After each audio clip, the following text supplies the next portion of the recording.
What if I told you that Canada has constantly lied when it comes to its weapon exports to Israel? Listen to this.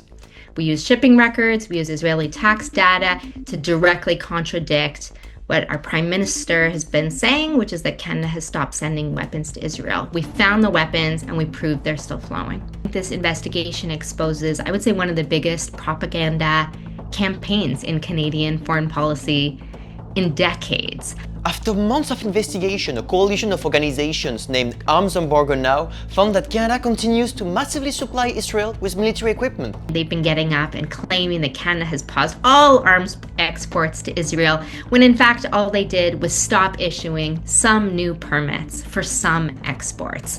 But it's deeply hypocritical for Canada to try to, on one hand, act as though it is supporting Palestinians while it's sending weapons to the state that is bombing them.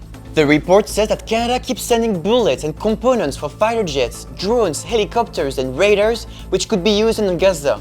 For example, with Russia, Canada has very, very clearly laid out that absolutely no such goods could be exported to Russia, and has enforced that, and Canada has made no such declaration with Israel. The Canadian government said the investigation was misleading and misrepresenting the fact. The Minister of Foreign Affairs said that Canada froze its existing permits and refused to deliver a new license to Israel. We didn't even get in that report to the way that a majority of Canadian weapons get to Israel, and that's through a loophole where Canada sends them first to the US and then they're exported from the US to Israel. Right now, we're actually trying to change Canadian law, and a brand new bill has just been introduced in the Canadian Parliament called the No More Loopholes Act.